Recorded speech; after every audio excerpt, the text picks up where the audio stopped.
Olá, olá, pessoal. Boa noite a todos. A paz de Cristo reine em nossos corações. É uma honra, um prazer mais uma vez estar aqui, para junto tratarmos de uma temática extremamente importante. Hoje, na live de hoje, teremos um convidado ilustre, o professor Leonardo Andrade, especialista em línguas antigas, grego, hebraico, como também suméria e outras línguas. E hoje iremos tratar sobre a importância do conhecimento bíblico na apologética. Iremos falar sobre a importância de estar preparado, e aqui preparado nas Escrituras, preparado na Palavra de Deus, para responder aos questionadores da nossa fé, a responder àqueles que demandarem a justificação da esperança que há em nós. Então, hoje, como já disse, o professor Leonardo Andrade estará discorrendo sobre essa temática. Teremos uma conversa aqui, na realidade será um bate-papo. E você que estará no chat, nos acompanhando, será um prazer também tê-lo aqui ao vivo conosco. Coloque lá suas perguntas, faça seus comentários, vai ser um prazer estar colocando aqui em destaque os seus comentários e tratarmos sobre esta questão. Está já aqui conosco, em defesa da fé cristã, resposta aos ateus, nosso irmão Jadson. Ele diz aqui, que a paz do nosso Senhor esteja com cada um, amém. Excelente tema, exatamente, Jadson, tema excelente.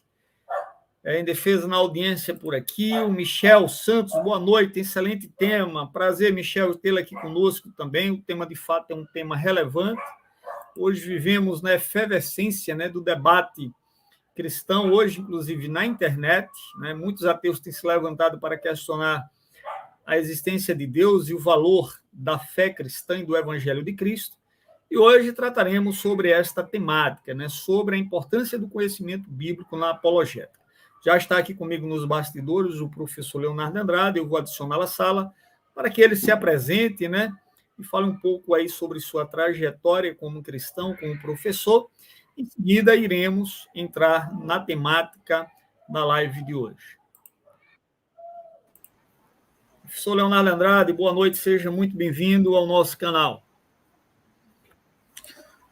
Boa noite, Galvão. Deus abençoe a todos. Estamos aí na expectativa de fazer uma boa live aí, falar um pouquinho da importância do conhecimento da palavra de Deus em relevância à apologética, à defesa da fé cristã. Eu sou Leonardo Andrade, atuo como professor, já atuei como professor de escola pública, de história, mas hoje nós fazemos mais esse tipo de trabalho como escritor. Eu escrevo para algumas instituições de teologia no Brasil, e bem como também escrevo nos meus livros, de cunho pessoal, e também para o meu Instituto Teológico, o Instituto Teológico Logos, que atende por nome ITEL. Então, esse é o professor Leonardo. Eu já quero mandar um abraço a todos os alunos e colaboradores do Instituto Teológico Logos que estão nos assistindo, nesse momento.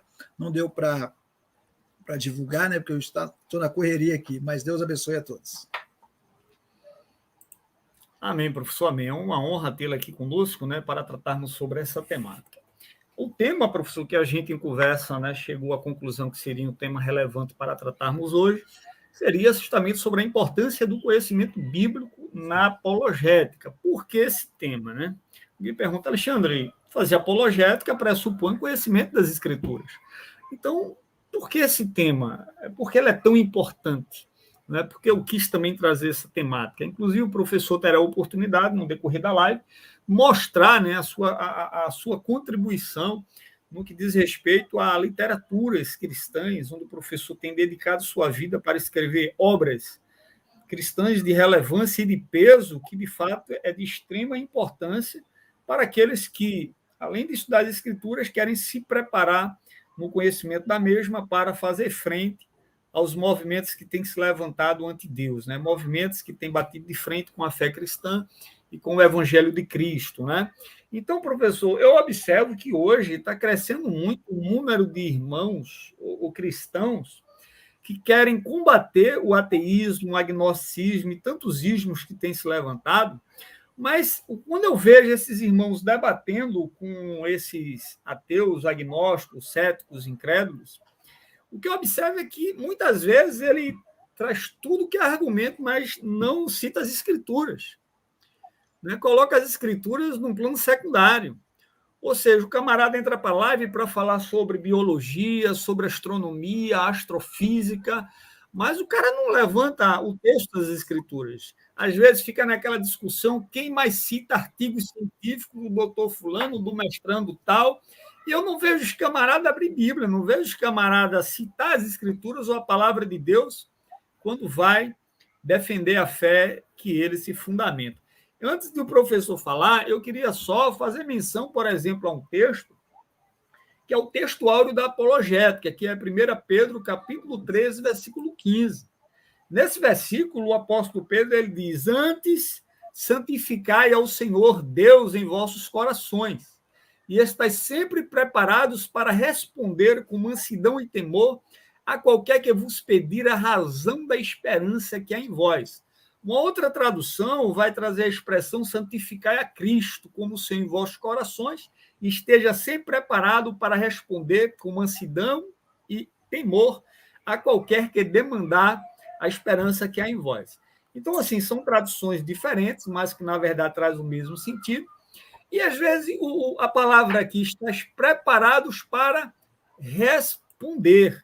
Agora, professor, essa preparação, porque, assim, será que eu tenho que ser expert em biologia, em astrofísica, em filosofia, para poder defender a fé ou responder àqueles que demandarem a razão da esperança que há em mim? Será que eu preciso ser especialista em todas essas ciências? Ou se eu, claro que é importante, ou se eu tenho que me dedicar muito mais ao estudo das escrituras e ao conhecimento bíblico? O que é que o professor acha?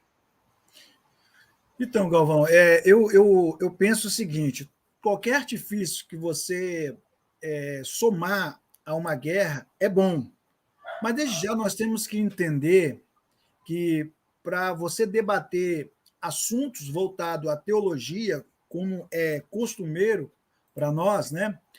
Tanto eu como o Galvão, a gente sempre está interagindo aí, né, nessas lives de debates, de diálogos concernente à Bíblia, criação e outras coisas mais. É necessário, primordialmente, conhecer a palavra de Deus. Eu lembro um fato interessante, numa faculdade que eu dava aula, eu ministrava aula, né, e eu sou bem categórico. Aí, uma vez, um aluno chegou assim no corredor, era intervalo, ele: professor, qual é aquele texto assim que fala? Eu falei: texto? Não, meu amigo, eu estou aqui para te ensinar o que vai além do texto, te explicar o texto, não te falar texto. Aí, você está brincando? Eu falei: não estou brincando, não. Texto, eu não falo texto para aluno. Aluno tem que ler a palavra de Deus. Ele tem que ler, ele tem que absorver a palavra. Porque a pessoa fica muito à vontade e se torna uma pessoa despreparada para o debate. Eu vejo debates que você, através só de um conhecimento de textos, por isso eu digo, Galvão, que a metade dos hereges, ou a somatória de todos os hereges que tem no Brasil, eles têm medo de debater com uma pessoa que tem um conhecimento de outras áreas, mas principalmente do conhecimento bíblico. Entendeu? E hoje de manhã eu estava falando num grupo, né? Eu estava falando sobre isso, porque por muitas vezes eles querem falar: não, o conhecimento bíblico atrapalha porque não é acadêmico. Quem disse que não é acadêmico? Se a questão é um debate teológico, um debate bíblico, então você vai debater a Bíblia. Então a Bíblia é o conhecimento primordial. E muitas pessoas negligenciam isso, assuntos como a ciência e outras coisas mais, outras cositas mais, né, que acabam deturpando essa questão. Eu estou escrevendo um livro, né? Estou trabalhando em um, mas escrevendo outro, né? Trabalhando em um, escrevendo outro. Aqui não para. E nesse livro que eu estou escrevendo, do Sim. zero, mas eu comecei desde o ano passado, bem antes. Aí, uma coisa que eu coloquei é a questão do conhecimento científico. Eu abordei assim, mais ou menos assim. Eu vou citar o conhecimento científico, design inteligente, outras coisas relacionadas à criação, porém o foco vai ser bíblico, gênero literário, gramatical, da Bíblia Sagrada.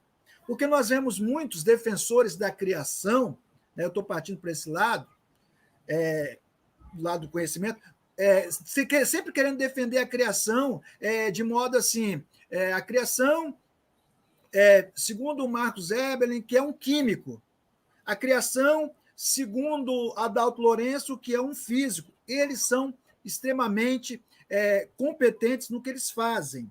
Sim, Porém, sim.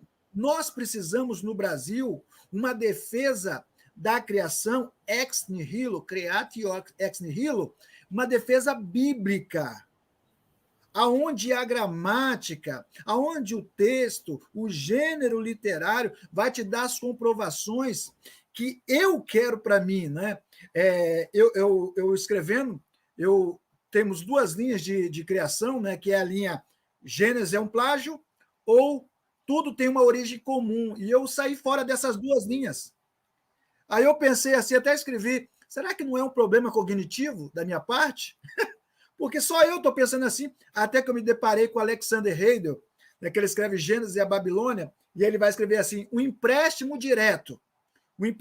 Os contos sumerianos para a Bíblia é impossível. Então eu me apeguei nisso. Aí encontrei outros teólogos católicos, né, principalmente Murilo, né, um teólogo católico que trabalha muito isso, é bem fundamentalista, entre aspas, nesse sentido, porque fundamentalista é aquele que não vai se desviar do foco, que é mostrar que Gênesis não tem. Então, primordial é conhecimento bíblico. E eu repito, às vezes, o conhecimento de um texto, ele liquida todo um debate, né? Toda aquela controvérsia que está em cima de um assunto, um tema ou qualquer coisa do tipo, né? Então, o conhecimento é primordial. Conhecer a Bíblia é algo fantástico, né? O Rui Barbosa diz assim, se eu a coloco, a Bíblia, abaixo de todos os livros, ela é a que mantém todos eles. Se eu a coloco no meio dos outros livros, ela é o coração desses livros. Se eu a coloco em cima dos outros livros, ela é a cabeça e a autoridade de todos os livros na minha biblioteca. Olha o que está dizendo Rui Barbosa, né? O nosso famoso Agostinho dizia assim, nossa fé é alimentada pelo que está claro nas Escrituras e atestada pelo que nela é obscuro ou algo desse tipo, né? Mas eu gosto mais a frase, né, de Pearson, que diz assim, enquanto outros livros informam e poucos reformam, só o livro, que é a Bíblia, transforma. Então, a gente permeia por esse caminho aí do conhecimento da palavra de Deus, né? Excelente, professor. É engraçado o senhor falando isso, porque até recentemente foi criado um grupo aí no WhatsApp, o pessoal criou um grupo para, assim, o pessoal se juntar, dar as mãos para se prepararem apologeticamente para combater o ateísmo, né? Combater a teoria da evolução, coisas do tipo. Aí quando eu digo, pô, beleza, o grupo parece interessante, mas depois eu vi que a galera, na verdade, que estava naquele grupo, queria estudar temas dentro da ciência, né? Temas dentro da ciência, dentro da biologia, dentro da astrofísica, para querer combater o ateísmo. Eu digo, não, peraí, pessoal, acho que vocês não entenderam bem, porque fazer apologética acima de tudo, estar preparado nas escrituras. Sim. E seguir o método apologético que as escrituras ensinam. Ora, o cara aprender biologia, física, astrofísica, astronomia e ciências afins, não é que é ruim, é bom. Como o professor disse, a gente pode usar todas as armas. Agora, quando o apóstolo Paulo diz lá em 2 Coríntios, capítulo 10, versículo 4 em diante, ele diz assim, Deus nos deu armas poderosas para destruirmos fortalezas, não é?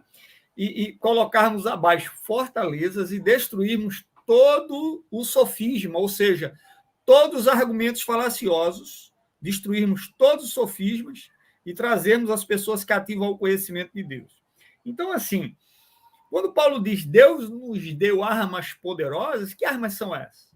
Será que Paulo estava se referindo à ciência, não é? O artigo científico do doutor fulano das quantas, o currículo do cara? É porque eu vejo muito isso hoje. Os camaradas não citam mais Bíblia, os caras citam o doutor tal da academia. Agora, qual é o problema? É que, enquanto o doutor X escreveu um artigo, tem mais 10 que escreveu se opondo ao cara. A questão é quem é que está certo, sabe? Não, eu lembro. ele escreveu 3, o outro escreveu 1000 artigos. Então o cara aqui tem mais peso. E fica esse joguinho de quem sabe mais, sabe, professor? Eu lembro na pós-graduação, na Unida, aqui, a faculdade bastante conhecida aqui, do Espírito Santo, na Unida, o doutor Oswaldo, né? O doutor Oswaldo, bastante conhecido aí, ele dá aula aqui, ele é o professor, né? E o Oswaldo falou assim que uma vez o camarada foi defender uma tese de doutorado e começou a citar referencial. Só que a tese de doutorado, a pessoa esquece que ele agora vai se tornar um referencial. Sim, exatamente. Entendeu?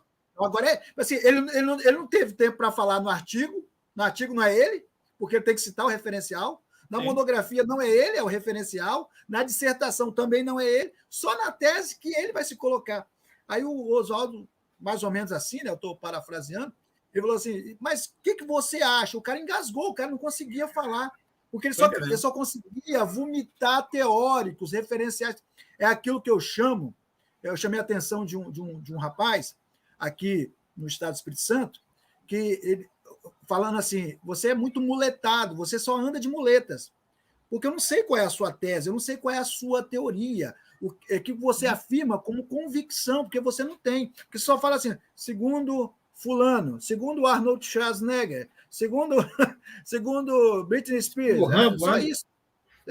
Segundo, só isso, ele não fala que eu penso assim, mas eu penso assim baseado, tem fulano que me apoia, agora. Tem fulano que me apoia, tem ciclano que me apoia. Ele não fala isso, ele fala só o ciclano vem primeiro, aquela que nós chamamos, né, de falácia da autoridade, porque ele acha que falando a autoridade escriturística, ele vai dizer que já ganhou o debate, ou já ganhou o diálogo, ou já venceu alguma coisa. Mas não, pessoal, mas não. A forma de conhecimento da palavra de Deus é muito mais verdadeira. Nós estávamos falando agora à tarde. Tem pessoas que vão pregar, né? Eu estava conversando com uns amigos aqui no grupo, agora à tarde. O pessoal vai pregar segundo fulano de tal na pregação. Que coisa horrenda, fica esquisito, fica feio, entendeu? E hoje em dia, o material literário ele não requer muito rigor, tá? Que muitas pessoas colocam. Eu escrevi um material e mandei para a editora. Não, foi antes. Eu escrevi para uma instituição chamada Exuts, aqui no estado do Espírito Santo. Algumas pessoas devem conhecer.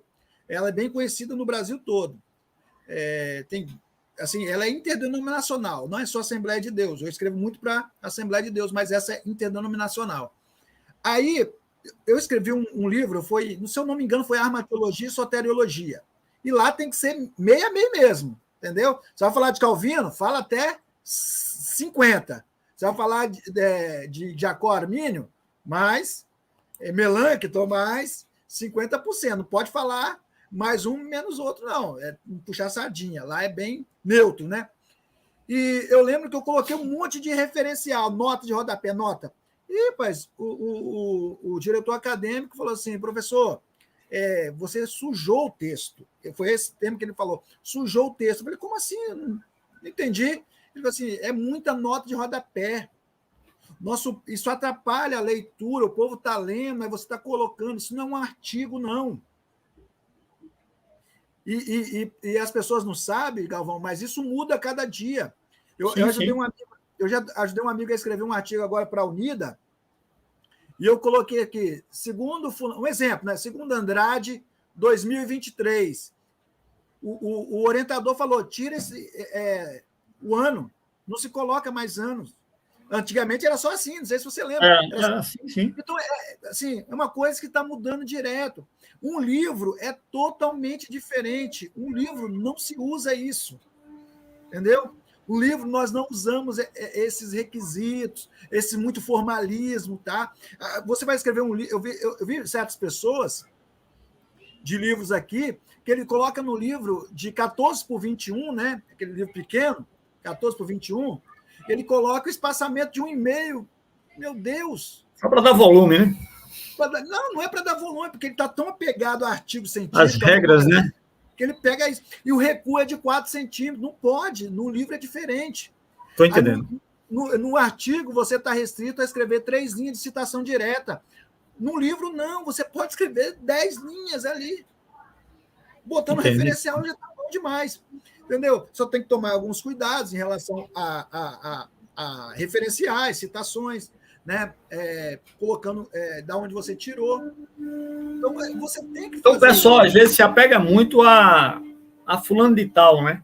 Ou seja, é engraçado, professor, e a gente vai tratar um pouco sobre isso. Já eu vou trazer uma pergunta aqui para o professor. Eu lembro, eu estava num debate uma vez, né, com um ateu. Aí o ateu disse assim, não, porque segundo Flávio José, segundo Marcião, eles disseram isso, outro da Bíblia. Aí eu parei, olhei para ele e digo, sim, mas o que é que eu tenho a ver com Flávio José e Marcião? Daí?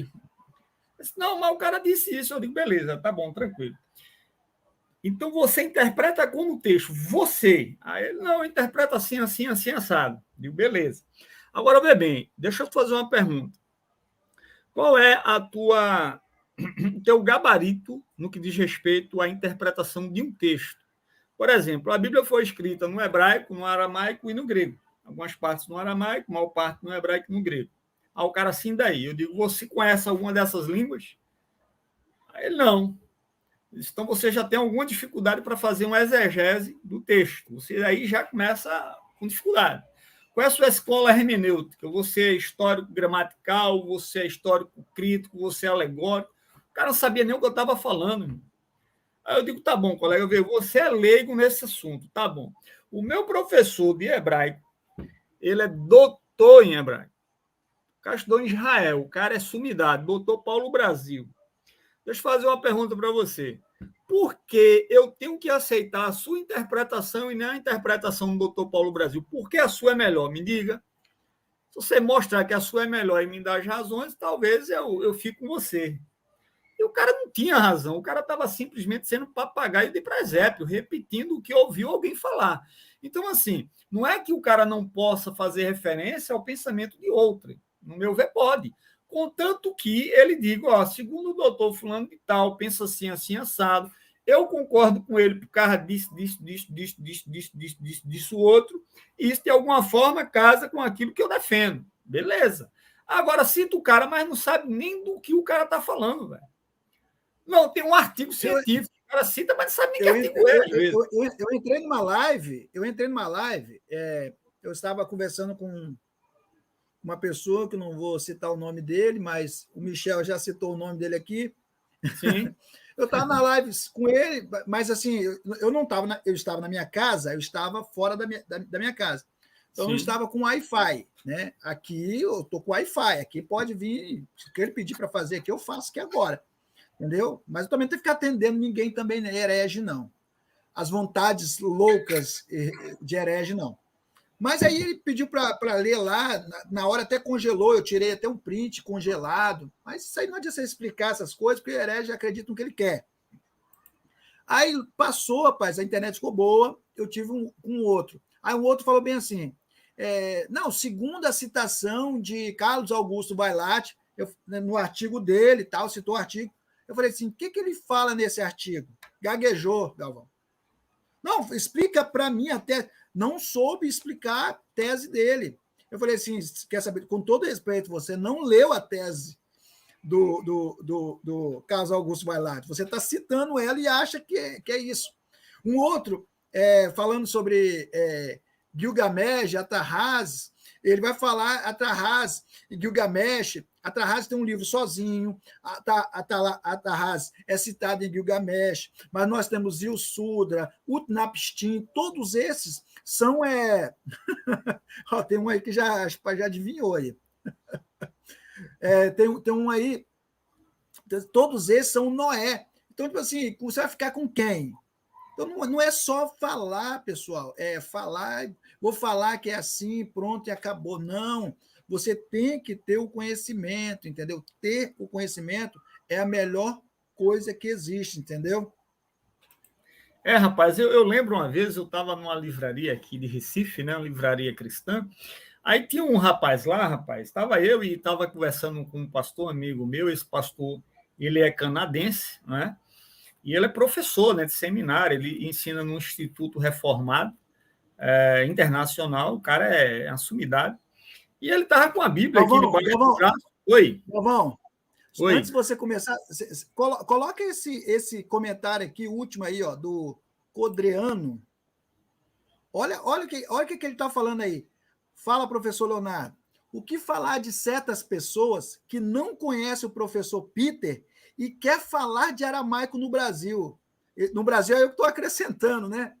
Mas ele está falando tudo. Teve uma pessoa que falou assim, um herege aí, falou, rapaz, esse camarada não tem currículo Lattes. Eu até há pouco tempo não tinha também currículo Lattes, não. Mas eu estava procurando Leonardo Andrade. Adivinha quem tem currículo Lattes?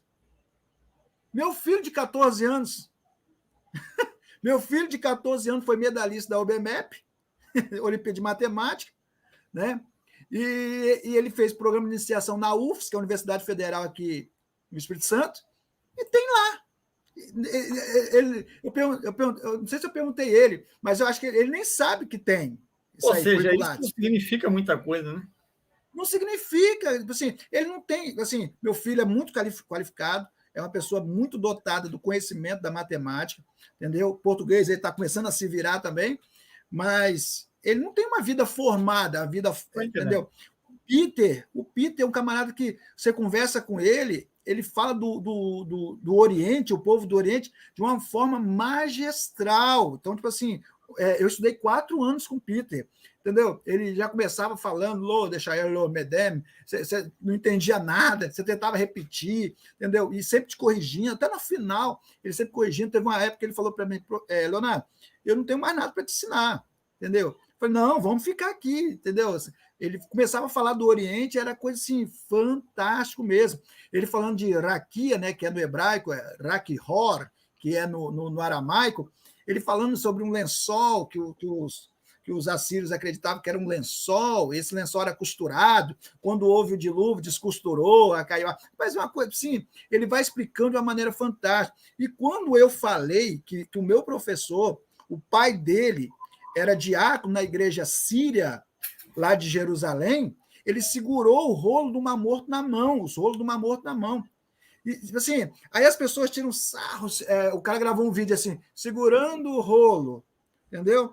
Meu irmão, você não sabe qual é a gravidade no sentido intelectual, acadêmico, no sentido assim de imagem. Você segurar um material como aquele na mão, você acredita, você segurar um material desse na mão é uma coisa fantástica, entendeu? Então, tipo assim, são pessoas que têm um gabarito fortíssimo e a pessoa não conhece, entendeu? Então, para mim, sim, o Peter, o próprio Luiz Antônio Lima dos Remédios, que é o Cáceres, para mim são pessoas fantásticas, Rodrigo Altafim, o próprio Isaac, né, que é um professor malfono, né, de aramaico, os 4 prefaciaram a minha gramática de aramaico. Então, são pessoas assim que a dedo que conhece. Então, tipo assim, são pessoas fantásticas. No Brasil, nós temos pessoas assim. Há pouco tempo faleceu o João Evangelista Martins Terra, que escreveu aquele livro Deus dos Semitas. Para quem não sabe, João Terra, o bispo João Terra, ele é uma das maiores referências em línguas semíticas do mundo. Ele dava aula no Vaticano, juntamente com Luiz Alonso Schockel, tá? Daquele dicionário de hebraico da Paulus. Então, são pessoas que nós não conhecemos. E o pior de tudo, Galvão, não quero atrapalhar seu raciocínio, aí você lembra aí, mas é que tem pessoas que dizem assim, seu microfone está desligado. Tem pessoas que dizem assim... A Bíblia de Jerusalém, inclusive, foi nota de rodapé do Alô Schonk, né? Isso. Tem pessoas que dizem assim, rapaz, o fulano é o melhor do Brasil. Eu sou o melhor do Brasil nisso. Eu sou o melhor. Meu irmão, para com isso. Esqueça esse negócio de ser o melhor. Não, e sempre a história... vai ter um aí, ó. E a história que eu estava contando é que eu estava na livraria com o pastor, né? Aí tinha um rapaz lá, cheio de conhecimento, não porque não é hebraico, dizendo um bocado de asneira, né? Não porque não é hebraico. Aí o pastor que estava comigo, né? Olhou para o rapaz, só que bom, então, ele fala português, mas meio ainda enrolado. Aí se o irmão podia mostrar para mim o versículo que o irmão dizendo aí em hebraico, mostra aqui, irmão, para eu ver. Aí o pastor deu a Bíblia, o cara, né, velho? Mas sendo que a Bíblia que o pastor deu o cara era a Bíblia em hebraico. Aí o cara pegou, meu irmão, como o cara abriu, olhou assim, o cara, oxi, que letra é essa, pastor? O hebraico, o irmão disse que hebraico o tempo todo. Ele, pastor, eu não conheço, não. Não, e por que o irmão ficou aí o tempo todo falando hebraico, dizendo um monte de bobagem? Irmão, vai estudar. Ou seja, o que eu mais vejo, professor, é a pessoa, às vezes, citando aquilo que nem sabe, velho. Estava num debate recentemente aí com o ateu, o cara, inclusive, fez menção a um fato, né? Não, porque fulano de tal diz isso, eu digo, beleza. Aí eu conheci a história, pô. Aí eu digo, beleza, mas o que você acha disso que está lá na história? Aí o cara parou, ficou pensando, o cara não sabia, velho. Eu digo, pô, mesmo, tu tá citando um negócio que tu nem conhece, cara. Então, o que a gente vê muito é isso, professor. Agora, deixa eu fazer uma pergunta aqui para o senhor. A questão toda, quando a gente fala, por exemplo, de apologética, eu queria saber do senhor o seguinte, professor.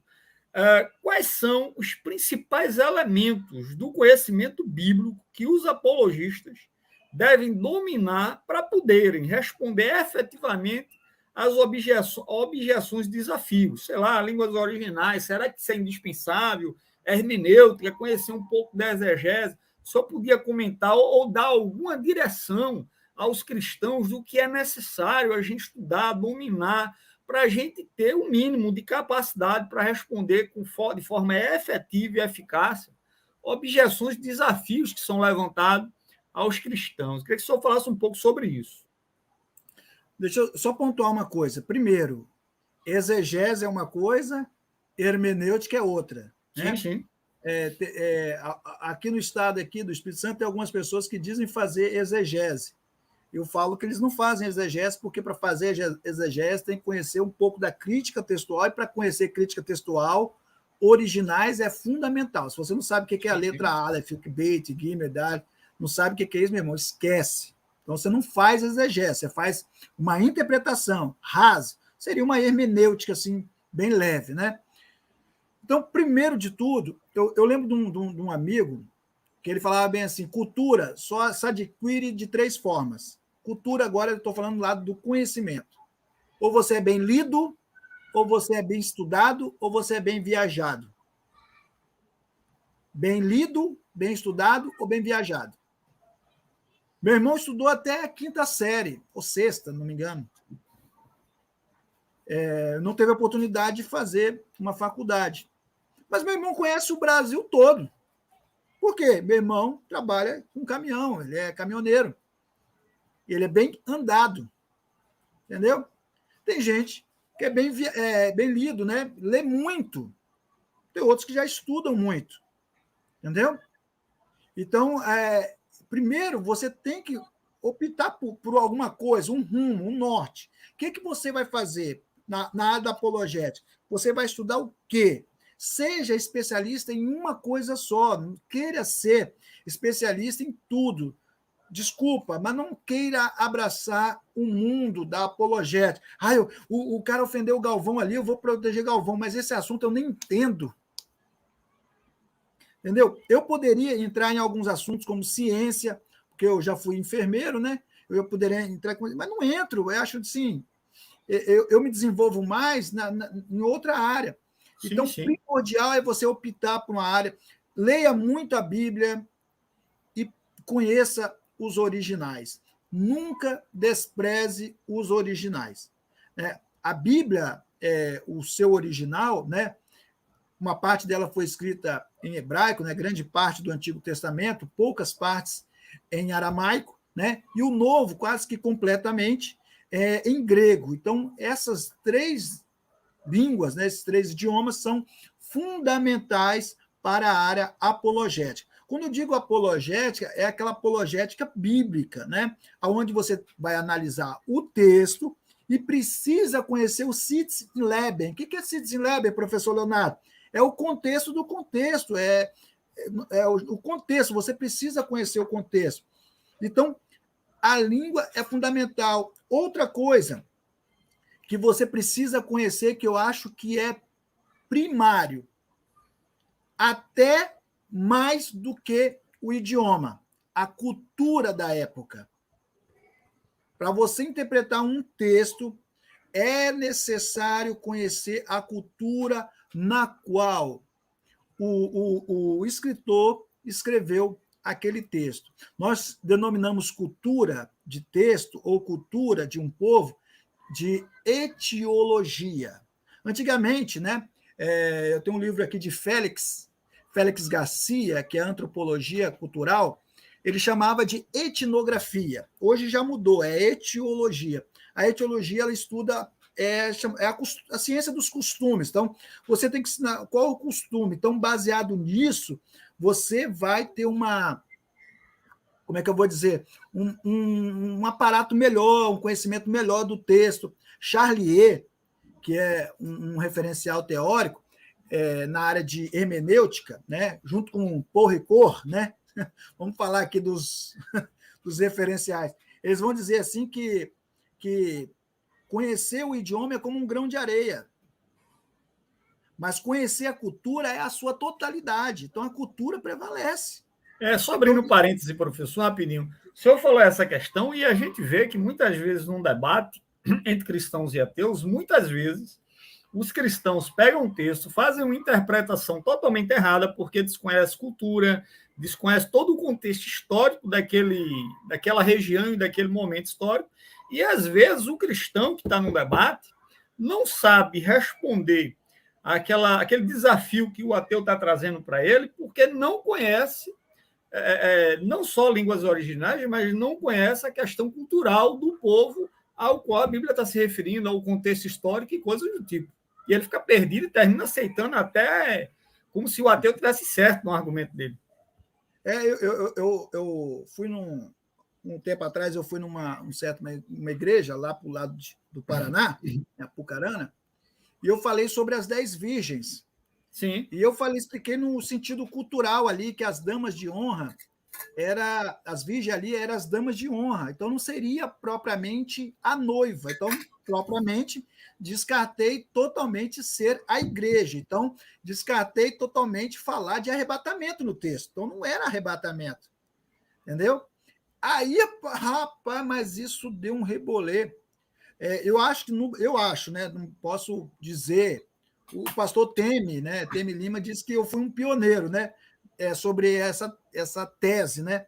Ali, as 10 virgens no Brasil. Eu acredito que seja, mas eu também, sempre tem alguém que pensa também, talvez não lançou, não fez um artigo, não fez nada. Eu, há mais de quase 10 anos atrás, eu já pensava assim, dessa forma. Ali não poderia ser arrebatamento, ali não poderia ser igreja, entendeu? Aí eu pensava, mas eu tinha que achar as ferramentas que vão dar veracidade àquilo que eu falo. O versículo 5, ele fala bem assim, todas dormiram, né? Mateus 25, verso 5. Todas dormiram. Se você coloca ali 5 loucas, igreja infiel, 5 prudentes, igreja fiel, então você está falando que a igreja fiel dormiu, a igreja fiel dorme. Então isso é erradíssimo, né? Isso é uma heresia de sem tamanho. A igreja fiel é a igreja espiritual, ela não dorme nunca. Então, você tem que analisar o contexto. E outra, o casamento é monogâmico, não é poligâmico, né? Ali não é 10 virgens. No escrito siríaco de Mateus, né, em aramaico, sim, ali tem um acréscimo da noiva. Entendeu? Tem isso aí. Um fato curioso, né, que eu vi um debate esses últimos dias, né? Agora eles vão usar. A partir dessa live, eles vão usar. Estou te falando. Sobre a parábola do Rico e Lázaro, né? Rico e Lázaro. Só que muitas pessoas esquecem que em alguns textos nós temos o nome do rico. Onomate Neles. O nome dele é Onomate Neles. Eu acho que é um nome tão feio que eles nem colocaram. Que seria Nineus, né? Eles colocam alguns Nineus. Então, observe que assim, nós temos coisas fantásticas. É só estudar, é só verificar, é só analisar. Para um tempo, pensa, entendeu? Não sai vomitando, jogando tudo assim para o alto, assim, dessa. Não, para um pouco, pense. Né? Tem uma pessoa que me chamou para por um debate, né? Acho que eu não lembro com quem. Aí acho que era com, não lembro, não sei se era com um frágil lá, o frágil sabido. Aí ele falou assim: mas tem que dar uma estudada, né, professor? Eu falei: meu irmão, assunto de criação é igual o disco na agulha. Pode vir quente que eu estou fervendo qualquer hora. Porém, um camarada igual ele, que leva para o pessoal, ele tem que se retratar e pedir desculpa pelo que ele fez, juntamente com o mediador do programa. Tudo isso para depois eu me sujeitar a querer dar ibope para esse tipo de pessoa. Coisa que talvez eu nem faria, nem faço mais, entendeu? Então, assim, eu prefiro estar aqui com você do que dar ibope para esse tipo de pessoa. Se você for observar, professor, tiver curiosidade, olhar no canal, você vai ver o maior índice de audiência foi na qual eu participei, né? Sim, sim. Ou seja, deu ibope para um cara que, de certa forma, não valoriza, né, o seu trabalho e nem tá disposto, na verdade, a defender a fé cristã. Agora, professor, deixa eu fazer uma pergunta, já que a gente está falando aí sobre conhecimento da cultura, conhecimento do contexto histórico, dos costumes, porque isso, de alguma forma, ajuda num debate, muitas vezes, porque os ateus utilizam muitos argumentos baseados em textos, inclusive, do Antigo Testamento, para querer repugnar a fé cristã. O senhor tem algum livro, professor, nessa área aí que poderia recomendar para a gente? Tenho. Tem um livro aqui, está na agulha aqui, que é o Manual de Cultura, Costumes e Tradições dos Tempos Bíblicos. Por sinal, Quem é o escritor? Leonardo Andrade está aqui. Esse livro, Galvão, é o livro mais vendido do Brasil atualmente, graças a Deus, já considerado um Está na best-seller. Amazon, professor? Tem na Amazon, tem todas as livrarias, entendeu?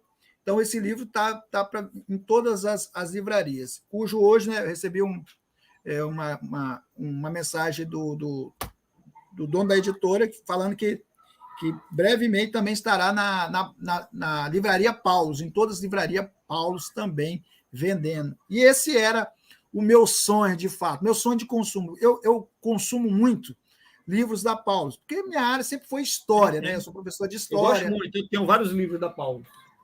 Aí eu tenho muito livro, assim, muito. Aqui é o SPAD, Vida e Paulus, mas mais da Paulus, muito mais da Paulus, assim. Sim, e eu sempre queria chegar na Paulus um dia e tá lá um livro meu. É um sonho de consumo, né? Acho que todo mundo deve ter isso, né? Sim, então eu queria sempre chegar lá e falar assim: meu livro está aqui, esse aqui é meu livro e tal. E tá lá. E brevemente estará vendendo. Mas está em todas as livrarias do Brasil, né? Acredito que em todas, se não estiver na sua, você pede aí, porque esse livro é fantástico. Ele é totalmente neutro em visão doutrinária, ele trata apenas de cultura e etiologia. Ele não é visão doutrinária, tá? E eu só vou ficar nesse nicho também. É um nicho que deu certo, Galvão, então você não sai, né? É como o senhor disse, não tem como abraçar o mundo, né? O pessoal, às vezes, me chama para determinados debates que eu digo, cara, eu não vou porque não é minha área, não faz sentido. Eu vou para lá para falar o quê? Minha opinião, não interessa minha opinião. Eu tenho que ter um conhecimento abalizado para defender e para realmente entrar no assunto. Eu lembro que quando aquele camarada Laírton dos Teclados, se eu não me engano, é esse mesmo, fez não, né? Ele gravou aquela música, regravou aquela música Morango do Nordeste. Volta de Afogados, essa música. Ele fez um sucesso terrível no Brasil. Foi. Aí todo mundo pensou que ele ia lançar algo diferente. Lançou uma música parecida com essa, no mesmo estilo, quase com a mesma letra. Então, tipo assim, é o nicho, né? Nós não vamos sair. Eu não, assim, se o povo gosta... área, né? Se o povo do cara, né? Minha área sempre foi essa, etiologia e linguística. O povo gosta, assim, disso. Assim, o problema é que nós, escritores, queremos agradar muito aos acadêmicos, né? Eu tenho que agradar o acadêmico. Não, você não precisa agradar acadêmico. Entendeu? Você tem que agradar o povo, é o povo que vai comprar o seu livro. Sim, sim. Acadêmico tem meia dúzia, pessoal.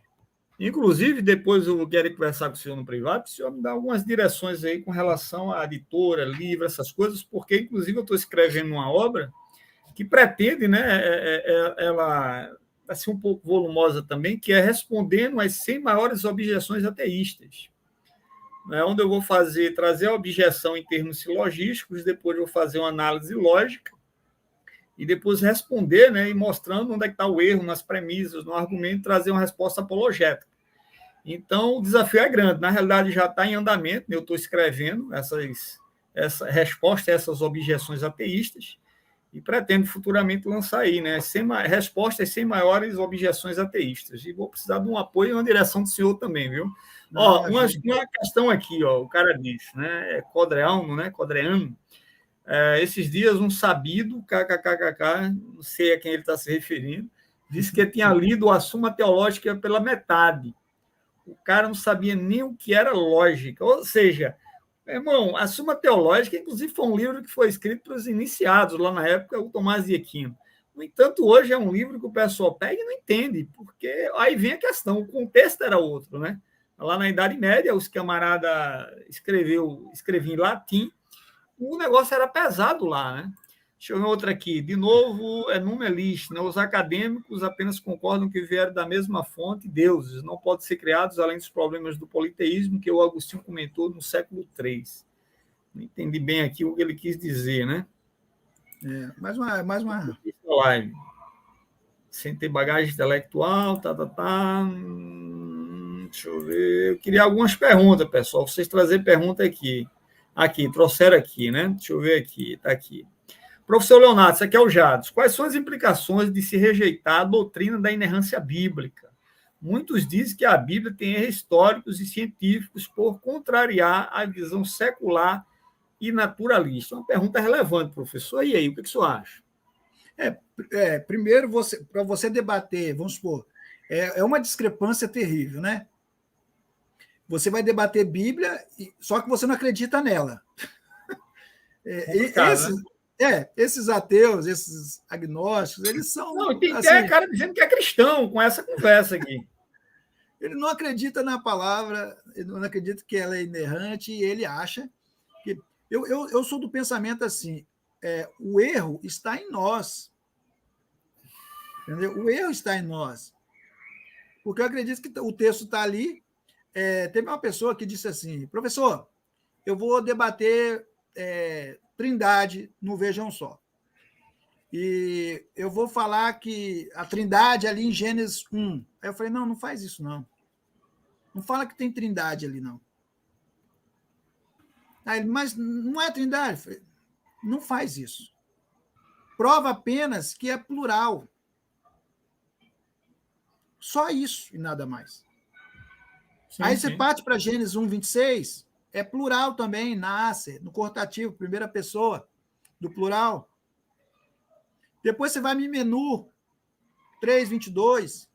Depois você vai lá, Eclesiastes 12, 1, Borer, plural. Então, ou seja, Deus, a sua divindade, sempre manifestou na sua pluralidade.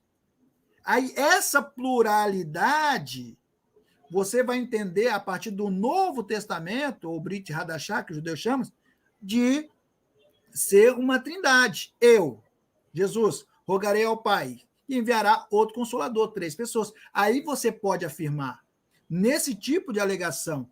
Então, você não pode fazer uma construção desaforada, uma construção sem querer colocar um sustentáculo. Então, você tem que sustentar. Não é falar assim, não vou fazer. Primeiro, você tem que acreditar na palavra de Deus, e acreditar que ela é verdadeira.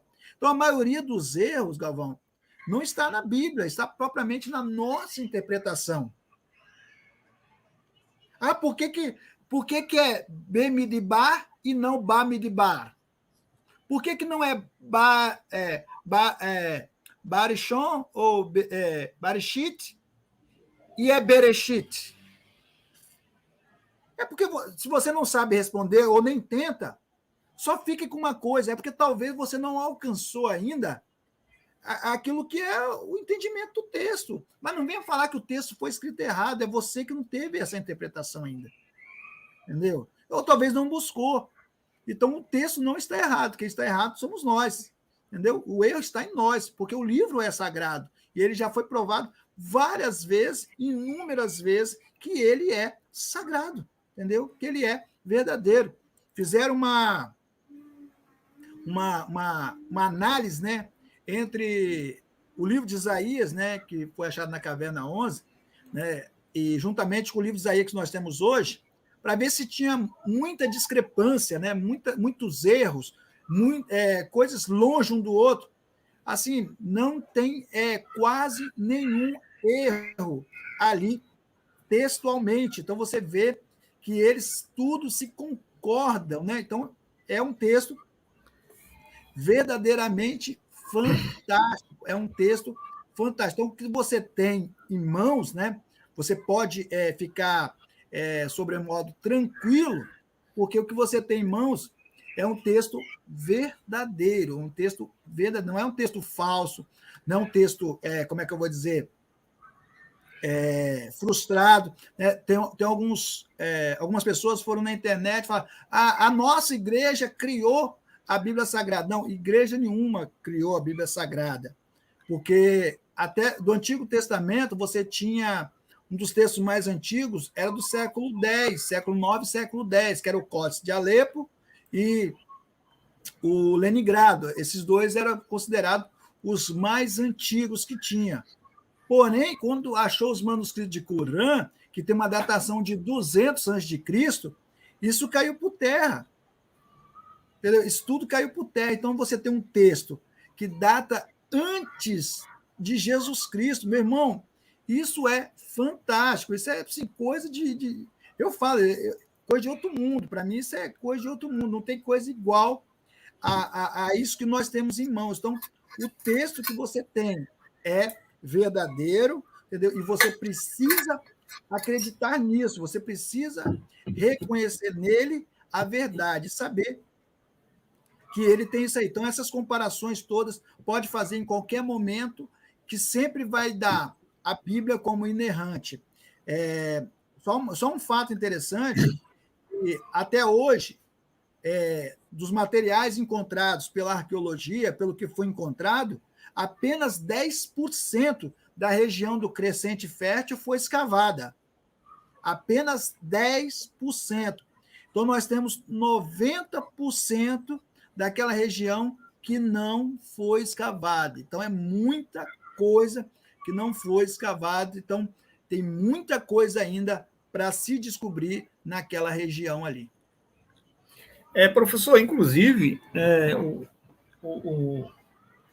ia falar algo, rapaz, sobre essa questão que o senhor está trazendo, assim, inclusive, tem muitos cristãos que advogam, né, essa ideia, não, a Bíblia ela é a palavra de Deus, mas ela contém erros históricos, contém erros científicos, e lá, aquela conversa mole toda. E eu fico intrigado com esse pessoal no sentido de, poxa, tudo bem, então, qual é o critério? A questão é, qual é o critério que eu tenho para julgar na Bíblia o que é verdadeiro e o que é falso? Porque se, por exemplo, o camarada pega a Bíblia, aí ele abre aqui e diz assim, olha, esse texto aqui está equivocado. Isso aqui é um erro histórico, tá lá, ele vai dizer. Porque segundo fulano de tal, segundo determinado contexto, aqui está errado, aí tranquilo. Mas aí ele pega um outro texto e diz, não, isso aqui está certo, isso aqui é... Pô, peraí, cara, não, peraí. Para tu dizer o que está certo e o que está errado na Bíblia, tu tem que ter um critério. Claro. E quem é que estabelece esse critério? Porque se ele diz com certeza o que está certo e o que está errado, então ele precisa de um padrão infalível e inerrante para determinar o que está certo e o que está errado na Bíblia. E se esse padrão que julga a Bíblia é inerrante e infalível, então esse padrão é superior à Bíblia. Então pega a Bíblia, joga no lixo e fica com esse padrão, que é superior à Bíblia. Aí eu não sei qual é o critério que é esse. Quando eu pergunto qual é esse padrão, o cara diz, não tem. Pô, então é só a tua opinião arbitrária que vai determinar o que é e o que não é verdadeiro? Mas aí surgem alguns casos, feito esse aqui que o Ed Jonas, né, me trouxe aqui. Como interpretar as discrepâncias na genealogia de Jesus, apresentada em Mateus 1,16 e Lucas 3, 23, 38. O professor tem alguma coisa a falar sobre esse texto? Depois a gente vai falar aqui sobre Mateus. Quer que eu leia o texto? Sim, não, mas eu não vejo como discrepância. É apenas é aquilo que eu falo. Quando a pessoa ela não consegue interpretar, ela não consegue fazer uma boa análise. Eu estou para colocar algo relacionado a isso no meu livro, por isso que eu não vou ampliar aqui o conhecimento, tá? Mas eu vou colocar no meu próximo livro é um livro chamado Comentário Cultural, Exegético e Linguístico do Antigo e Novo Testamento, em 2 volumes, tá? Esse trabalho eu já fiz, mas eu tenho que fazer algumas revisões, algumas coisas lá para mandar para a editora. Então, esse livro, eu falo sobre essa questão da genealogia e falo uma coisa também sobre a questão ali das 14 gerações, né? Que algumas pessoas falam, mas Mateus 1 fala sobre 14 gerações, mas quando a gente lê só tem 13. Entendeu? Aí eu dou uma explicação ali por que é 14 gerações e por que não é 13 e como que você tem que ler. Mas eu falo contundentemente, não é discrepância, é a nossa falta de investigação textual, entendeu? Você não investiga e você acaba ficando para trás, né? O que eu observo, professor, é que esse pessoal às vezes vai ler as escrituras, mas já vai com uma desonestidade para com o texto. Por exemplo, tu pega ali os evangelhos, Mateus, Marcos, Lucas e João. Né? Pelo menos Mateus, Marcos e Lucas é conhecido como evangelhos sinópticos ou sinóticos. São evangelhos parecidos, semelhantes. Ou seja, são 3 autores diferentes contando a mesma história de uma perspectiva diferente para um público diferente. Então, tem caso que um determinado autor relata porque ele entende que aquele relato, na perspectiva que ele está trazendo, é relevante para aquele público que ele está escrevendo, enquanto o outro que escreveu para um outro público, os gentios, enquanto Mateus escreve para os judeus, Marcos está escrevendo para os gentios, e a perspectiva é outra. Ou seja, ele traz histórias que não está lá no outro texto, ou então ele conta a mesma história contando um fato na história que não está naquela outra. Mas por quê? Porque não é que aquilo não aconteceu lá e o cara disse, omitiu porque está discordando, ou então o cara aqui acrescentou. É porque o público é outro e o cara quer frisar um detalhe que é relevante para aquele público. E é o caso aqui da genealogia, e a galera às vezes não entende isso. Não entende isso. Muitas vezes no livro de Mateus, tem uma pessoa que me perguntou assim, rapaz, Mateus, ele fala sobre a parábola do semeador. A uns foi dado 100, 60 e outros 30, não é, professor? Sim, acho que era uma pegadinha para me pegar, né? Já o livro de Marcos também fala sobre essa parábola, só que ele fala diferente. A uns foi dado 30, outros 60 e outros 100. Por que ele faz inverso? Eu falei assim, é o gênero, é a proposta de literatura de cada um. Mateus, ele vai falar de Jesus como o quê? Como rei. Como o rei dos judeus. Sim. Se ele vai falar como o rei começa de cima para baixo, 100, 60 e 30. E Marcos vai falar de Jesus como o quê? Como servo. Se ele fala como servo, então, como escravo, ele não pode falar de cima para baixo, porque o escravo não é de cima, o escravo é de baixo. Então, é de baixo para cima, 30, 60 e 100. Então, é a proposta literária que vai definir todo o invólucro textual, não é você pegar e fazer uma análise, olhar é assim, desse jeito, pronto, e acabou. Não! Não é assim dessa forma. Então, você tem que analisar. Só para você ter ideia, aquilo que eu estava falando lá, sobre a questão, não fugindo desse assunto, né?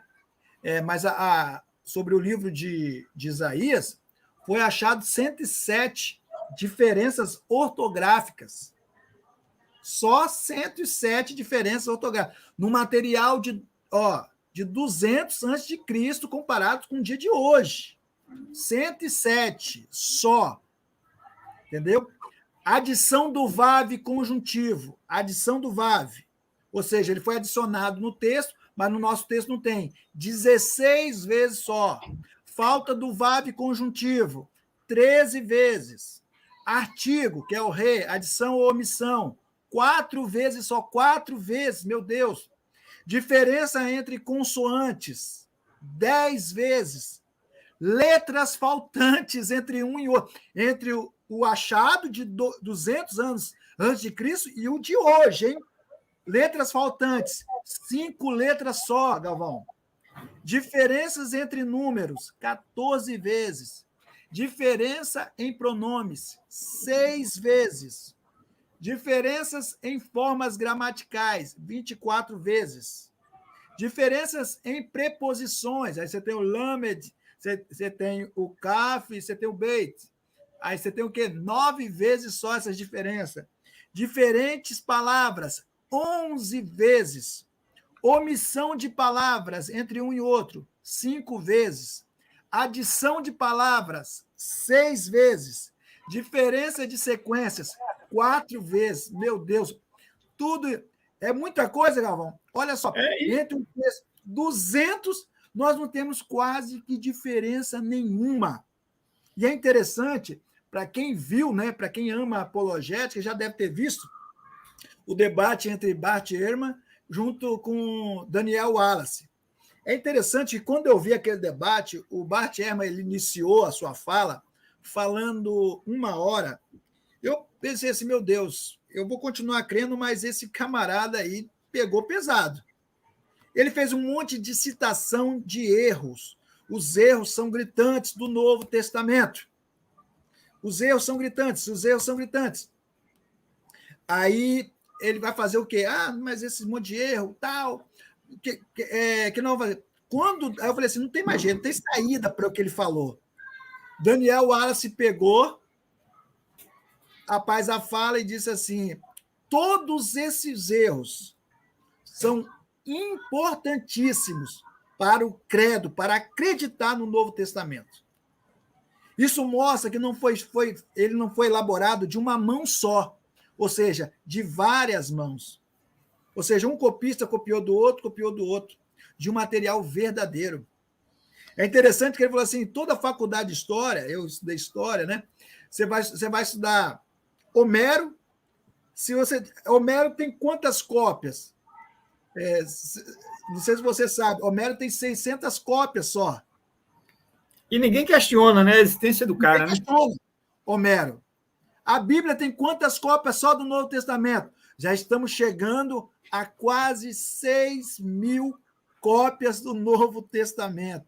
Então, meu irmão, nós temos um material, um aparato bíblico fantástico, entendeu? Outra questão, professor. As comparações são relevantes. Outra questão que o Ed Jonas trouxe aqui, isso aqui é bom só para a gente ilustrar, claro. Ele fala sobre, por exemplo, a suposta, né, discrepância, né, entre 2 Samuel 24 e 1 Crônicas 21. É aquela passagem que diz que, por exemplo, 2 Samuel vai dizer que Deus incitou a Davi, né, com relação ali ao recenseamento, né? Enquanto lá em Crônicas vai dizer que Satanás incitou a Davi. Peraí, foi Deus ou foi Satanás que incitou a Davi? Então, você vê o seguinte, o cara, ele não olha a Bíblia como um todo, né? E ele quer interpretar o texto pegando textos isolados, e aqui ele pega esse texto isolado desse texto e diz, o texto está dizendo que foi Deus que citou Davi. Não, aqui está dizendo que foi Satanás que citou Davi. Peraí, foi Deus ou foi Satanás que incitou a Davi? Se tu pega outra passagem bíblica, por exemplo, que diz, inclusive, que Deus enviou o espírito de mentira. Ou seja, Deus, no controle de tudo, né, usa o diabo para incitar Davi. Então, o diabo aí é uma causa... Deus aí o diabo é a causa secundária, né? Deus utiliza-se de causas secundárias para realizar suas ações. Mas isso não significa que Deus não esteja no controle da situação. A galera não entende isso, mas para entender o texto, essa aparente discrepância, eu tenho que entender a Bíblia como um todo. Eu escrevi uma obra, né, para o curso teológico, que é livros históricos. E eu coloquei lá algo relacionado à questão de Saul, né? Porque nós acreditamos que Saul foi o primeiro rei de Israel. Mas, na verdade, o capítulo 9 de 1 Samuel, 9,16, vai dizer que ele se ergueu em Israel como Nagid, né? Nagid não é rei, Nagid é governante, capitão. E o texto está lá, foi dado como capitão. E quando Samuel foi ungir ele, 10, versículo 1, ele foi ungido como Nagid, não como Meler, rei. Entendeu? Aí fala assim, mas ele não foi rei. Deus não falou que ele era rei. Interessante que o texto que fala bem assim, que é rei, fala assim, o rei de vocês, é como se eles tivessem fabricado, no original, é como se eles tivessem fabricado um rei para si. E Deus acatou. Eles fabricaram. Antigamente, nos tempos antigos, o rei tinha uma conotação. Quem era o rei para o egípcio? O faraó. E a palavra faraó, né? Significa casa grande. Casa grande. Por quê? Porque geralmente o faraó habitava ali na região do santuário e ele foi apelidado da região onde ele morava. Nós tínhamos também o Lugal, né? Entre os acadianos, os sumerianos. Lugal, se escreve Lugal, mas se lê Lugal, né? Lugar é quem? Era o grande, né? O grandioso. Então, quando você vê uma figura igual Saul, que os ombros deles ultrapassavam os outros homens, é a figura tão esperada entre os semitas ali. Era o faraó, era o lugar, né? Que poderia ser para eles o quê? Uma figura de um Meller. Quando Deus fala que está aí o rei que vocês escolheram, a palavra escolher ali, se eu não me engano, é essa, ela tem uma conotação assim de você fabricar, é como se você pegasse uma pedra e começasse a talhar a imagem que você quer daquela pedra. Então, a imagem daquela pedra de Saul como rei não foi Deus que fez, foi um homem. Então, olha, se você não analisar o texto, não analisar as figuras, as genealogias, você não vai compreender, você não vai fazer ligações, você não vai fazer ponte correta, e você acaba discrepando, tendo uma discrepância, alguns erros aí que você é melhor evitar do que propriamente fazer umas assertivas, né? Ou seja, o camarada tem que ter um conhecimento do todo, né, para poder fazer a interpretação de um texto. Não tem como você pegar um texto e isolar do contexto imediato e o contexto remoto. Às vezes, para você entender um texto em Mateus, o cara tem que ler Gênesis. Eu lembro, quando eu até estava comentando com o irmão, que o novo convertido, você entra na igreja, a primeira coisa que você escuta é dizer, irmão, lê o Novo Testamento, porque o Antigo Testamento é muito difícil, então lê o Novo, porque aí o irmão já vai aprender ali o Evangelho, sobre Jesus, etc. Aí eu, tá bom, irmão, beleza. Aí comecei a ler Mateus. Aí comecei a ver várias questões que não entravam na minha cabeça. Ah, beleza, mas por que Jesus morreu na cruz? Ah, por causa do pecado. Que pecado, irmão? Não dá queda, que queda, irmão. Ou seja, aí eu tinha que ler Gênesis. Eu disse, irmão, então tá errado, não era para eu começar a ler daqui, eu tinha que começar a ler de lá. Pelo menos 5 primeiros livros, por quê? Para eu me contextualizar. Então, às vezes, o pessoal, por exemplo, feito Ed Jonas, pega textos aqui fora de contexto, textos isolado não só gramaticalmente, dentro da narrativa, mas isolado, inclusive, da teologia bíblica. Sabe? Da teologia bíblica, da teologia sistemática, de toda a conceituação de quem é Deus, né? De quem é Deus. Tem outra questão aqui que o Jadson trouxe. Professor Leonardo, quais os argumentos que você mais usa para demonstrar a inspiração da Bíblia e que, de fato, a Bíblia é a palavra de Deus? A mais simples possível. Eu lembro que eu assisti uma palestra do Dr. Rodrigo Silva e ele falou uma coisa que calou no meu coração. O problema hoje é que um referencial da envergadura do Dr. Rodrigo, embora ele seja adventista, eu não sou adventista, né? Discordo de muitas coisas, questão de sábado, dentre outras coisas, eu vejo que ele é uma figura muito importante nessa área, principalmente na apologética também, que ele defende bastante, entendeu? Mas ele falou uma coisa muito simples que calou no meu coração. Ele falou bem assim, primeiro ele fez uma citação de Anthony Flew, né? Não sei se você... Anthony Flew, ex-ateu. Ele leu a Bíblia, tem um livro dele, se eu não me engano, a Bíblia é a Verdade, quem diz isso é um ateu, né? E ele vai dizer... Deus existe. Deus existe, isso mesmo. Aí ele vai ler a Bíblia para tentar provar que a Bíblia é errada. E ele, ao ler a Bíblia, ele acaba se convertendo aos relatos da Bíblia Sagrada. Isso é fantástico.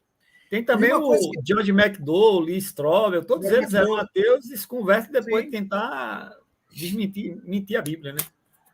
Sobre essa pergunta aí do Em Defesa Cristã, do Jadson, muito interessante, Jadson, que ele fala bem assim, se você pegar um livro de Saramago e colocar na prisão, eu falei que ia ser simples, tá? Não vou falar nada transcendente, não. Mas eu acho que, para mim, calor, entendeu? Eu posso ter estudado o que for, mas isso sempre vai estar no rol do meu pensamento. Você pegar um livro de Saramago, Machado de Assis, bem escrito, em português elevadíssimo, você colocar na prisão, na cadeia, o presidiário vai ler e vai continuar a mesma coisa. Saindo dali, ele vai cometer os seus delitos. Só vai ficar. Mas quando você pega um cara mais culto só, né? Quando você pega a Bíblia Sagrada, você vai colocar os ensinamentos da Bíblia são tão canônicos, são tão sagrados, que vão confrontar o ser humano na sua moral, que é a parte externa, e dentro do seu espírito. E ele vai sair dali propenso a uma mudança. Esse é o transcendente que a Bíblia faz, que nenhum outro livro faz. Então, a Bíblia tem esse papel de transcendente, de mudar as pessoas. Fora isso, as profecias que foram relatadas na Bíblia se cumpriram, e dentre muitas coisas aí que nós podemos citar aqui. Mas a primordial é essa. A Bíblia tem um efeito canônico, tem um efeito sagrado na vida do ser humano. Ninguém que lê a Bíblia volta da mesma forma. É interessante que quando...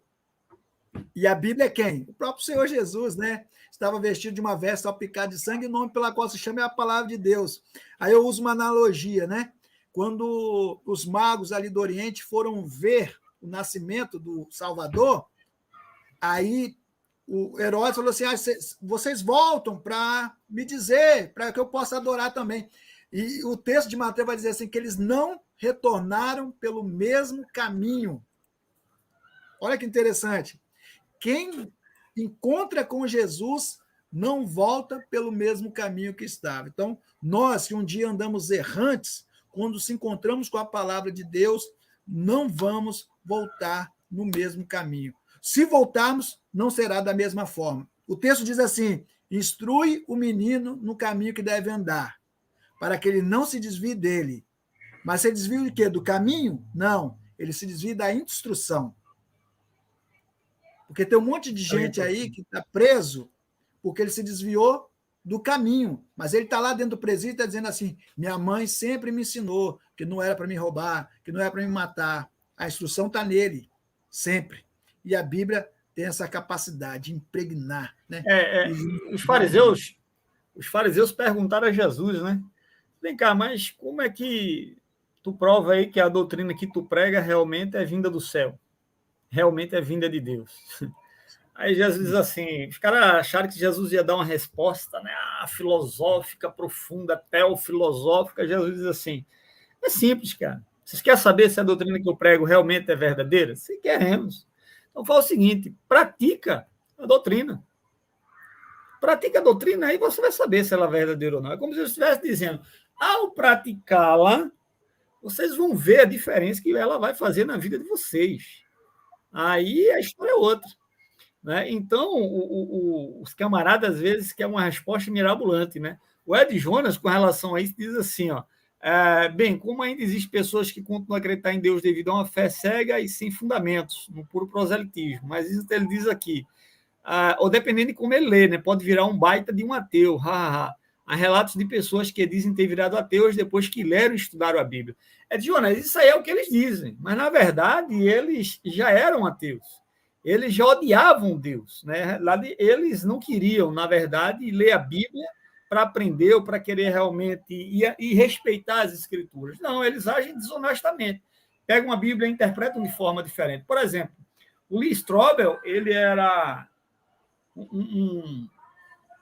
como se diz, era um perito, né, criminal, e ele era historiador, parece que era jornalista, não lembro bem, parece que era um historiador criminal, coisa do tipo, e ele justamente vai ler as escrituras para saber se realmente o que está ali escrito, como um perito, como um cara que investigador criminal, para saber se aquele relato realmente foi forjado ou era verdadeiro. Então, ele vai, de forma a analisar imparcialmente, respeitando o livro dentro do seu contexto e sua narrativa. Mas, ou seja, o cara, por exemplo, eu estava dizendo numa live outro dia, os caras pegam a Gênesis para ler, Gênesis. Aí a gente diz, ó, isso aqui, pessoal, é uma narrativa histórica. Toda a estrutura gramatical e literária me diz, isso brota assim, isso sai do texto, dizendo assim, olha, isso aqui é uma estrutura narrativa, me leia como estrutura narrativa. É o texto que pede isso. É a mesma coisa tu pegar Cântares de Salomão, o cara está dizendo isso aqui é poesia, meu irmão, me leia com poesia. Aí o cara pega o texto narrativo e diz, não, isso aqui é alegoria. Pô, então o cara é desonesto com o texto, irmão. É desonesto. Por exemplo, o cara pega um livro por exemplo, aqui, Metafísica de Aristóteles. Aí tu pega um livro desse aqui, aí tu diz assim, não, isso aqui não é um texto, não, isso aqui é poesia. Não, não é. O texto solta da cara dizendo que não é poesia. Então eu estou sendo desonesto com quem? Desonesto com o autor do texto. É a mesma coisa, o cara pega a Bíblia, que aqui está dizendo, salta do texto dizendo que é narrativa, mas o cara quer ler como alegoria. Aí o cara diz, eu me tornei ateu depois que eu li a Bíblia. Não, irmão, porque você leu a Bíblia de cabeça para baixo. Você não leu respeitando a Bíblia dentro do seu contexto, dentro da sua estrutura, dentro do seu gênero, da sua hermenêutica. Você não levou nada disso em consideração. Você leu e interpretou a seu bel prazer. Então, professor, é isso. É os discípulos de Marcião, né? Os discípulos de Marcião e de Bultmann, né? Que ler a Bíblia sem os acontecimentos fantásticos, né, extraordinários que aconteceram. Como que você vai separar isso? É impossível. A Bíblia é um livro fantástico. A Bíblia tem acontecimentos extraordinários, tem fatos milagrosos. Como que você vai fazer essa discrepância, essa separação, essa sutura? Essa sutura não, né? Suturar é costurar. Essa ruptura, como que você vai romper isso? Né? Coisa que Marcião e o próprio Bultmann quis fazer. Então, é totalmente errado. Carlos disse aí, jornalista, o Lee Strobel. Obrigado, Carlos. Deixa eu ver aqui, botar aqui, salve, mestre Galvão, isso é Elton, né? Érico, Teologia e História. Salve, mestre Galvão, salve, Érico, tudo bom, meu irmão? Então, professor, eu observo que há uma certa ignorância. Oi? Tem uma pergunta aí, antes dessa aí do Érico aí, que você falou. Cadê? Aqui do Jadson ainda. Outra pergunta do Jadson, Galvão e Leonardo. Aí. Galvão e Leonardo, na opinião de vocês, quem rejeita a inspiração verbal e plenária da Bíblia pode se considerar um cristão? Eita, esse assunto aí é pesado. Jadson, você quer comprometer a gente, né? E aí, professor, quer dizer alguma coisa? É complicado, porque quando você fala que de inspiração plenária, né, verbal plenária, você está dizendo que a Bíblia é a palavra de Deus. Isso aí, entendeu? E ela não erra. Entendeu? Ela foi escrita por humanos, mas ela não erra. Então é complicado. Como é que você vai dizer que algo que não é errado, que é errado? Entendeu? Tem um artigo na internet que eu estava lendo que ele fala sobre Paulo, né? Sobre essa questão em Gálatas. Ele cita Gálatas ali, 3,16. Diz assim: ora, as promessas foram feitas a Abraão e ao seu descendente. Interessante que o texto não diz e aos seus descendentes, como falando de muitos, porém como falando de um só, e ao seu descendente, que é Cristo. Paulo usou o número do substantivo, o fato de que Moisés escreveu uma palavra no singular, não no plural, como base para seu argumento de que Cristo cumpre a aliança. Isso apoia a inspiração verbal, né, segundo esse artigo. Aí ele cita também Romanos 15:4. Paulo escreveu que tudo o que no passado foi escrito, para o nosso ensino foi escrito. Em 2ª carta a Timóteo 3,16, diz assim: toda a escritura é inspirada por Deus. Tudo e todas as palavras que sustentam, né, a Bíblia, o invólucro ali da inspiração divina, é plenário, é verdadeiro. Então, é impossível você dizer, sendo cristão, né, que acredita na palavra de Deus, dizer que existe alguma coisa ali que esteja contra, né, ou fora de contexto. Né? Quando você pega os livros rejeitados, né, que são os apócrifos, se você for ler Tobias, meu Deus do céu, realmente o que o rapaz aqui de Jonas falou dá para desviar mesmo, porque o livro de Tobias, que foi rejeitado, se você for pegar a Bíblia oficial da Igreja Católica, é qual? É a Bíblia do latim, que é a Septuaginta, né? Desculpa, a Vulgata Latina. A Vulgata Latina foi traduzida no ano 405 por Jerônimo. O próprio Jerônimo não usava os 7 livros apócrifos. Os 7 livros apócrifos só foi acrescentado em 1542, na Contra-Reforma, para apoiar as indulgências, simonia, que a Igreja Católica estava pregando na época, a igreja predominante. Então, o livro de Tobias tem um anjo, o anjo Rafael, ele desce e ensina mágica através do coração de um peixe. Entendeu? O coração de um peixe é capaz de expulsar demônios. Então, assim, são uns assuntos bem engraçados. Uma mulher que jejua a vida toda. Então, tem oração pelos mortos, segundo Macabeus. Então, é claro, eu não posso deixar de reconhecer que o livro de 1 Macabeus é um livro histórico, não canônico, mas histórico. Então, nós temos que notar essas relevâncias. Então, para você aceitar que você aceitar a Bíblia pela metade, né? Eu acho que é complicado. Você ou aceita toda, ou você não aceita nada. Para mim é assim. É isso que eu sempre digo, professor. O grande problema é o seguinte: é o cara dizer assim, não acredito na Bíblia como palavra de Deus inerrante, plenária, verbal e plenária. Na inerrância verbal e plenária das Escrituras. Tá bom, tranquilo. Não é igual eu digo, beleza, irmão, tranquilidade, beleza, tranquilo. Agora, me diz o seguinte, aí volta aquela mesma questão.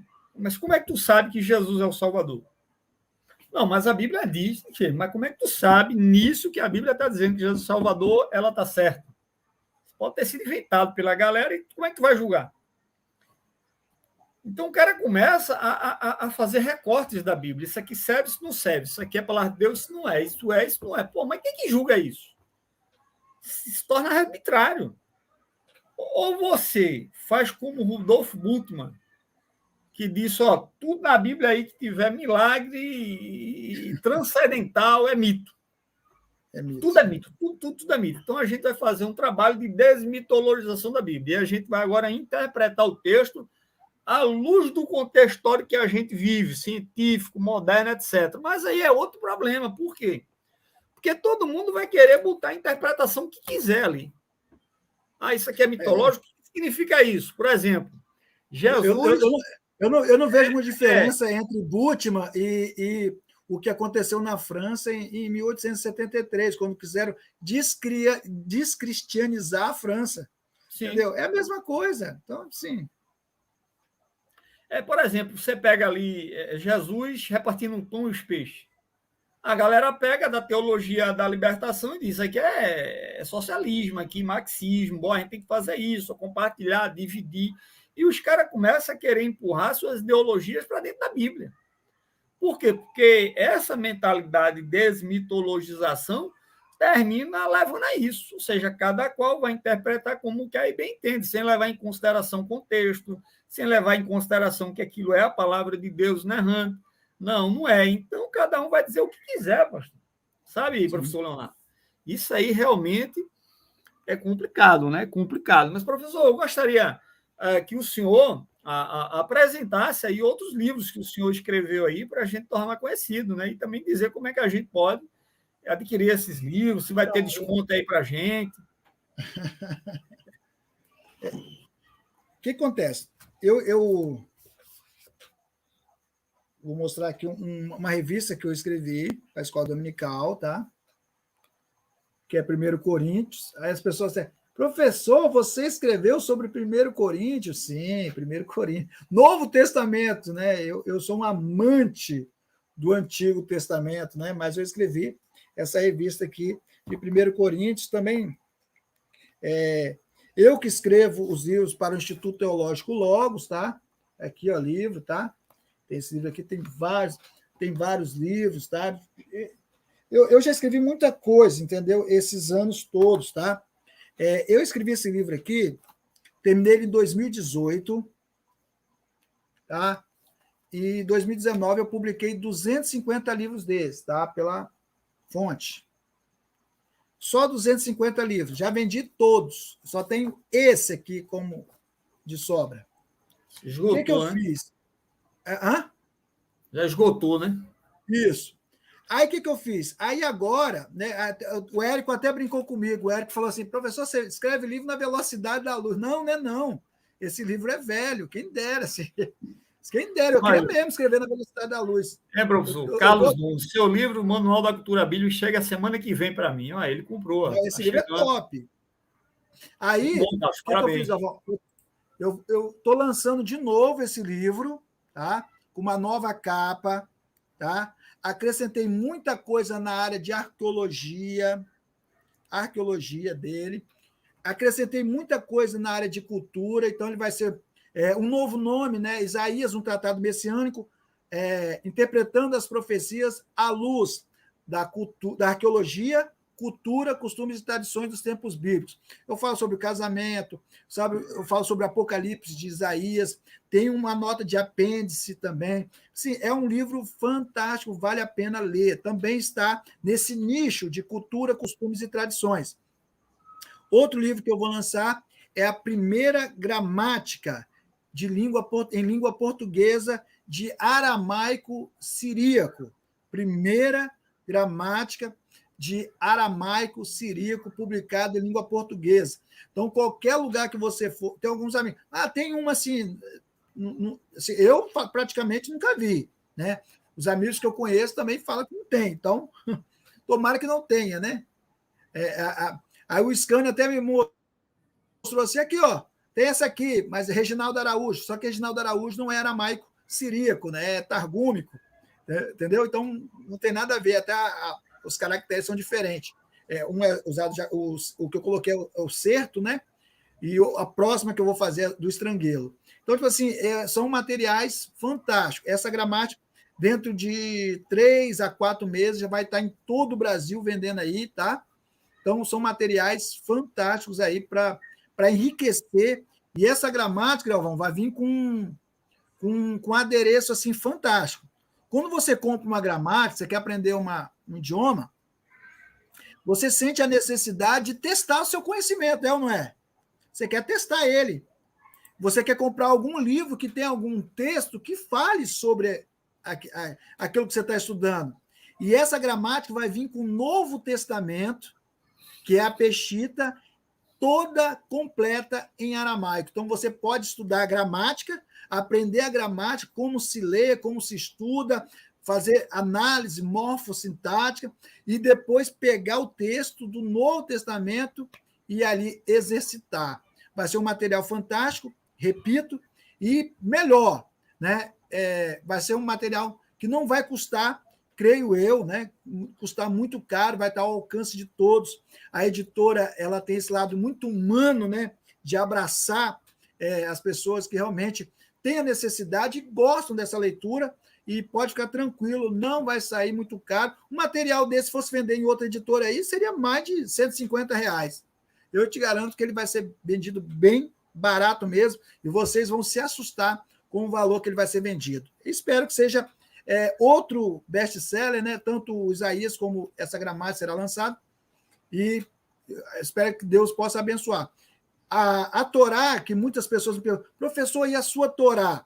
Pessoal, eu ia lançar a Torá por uma editora, tá?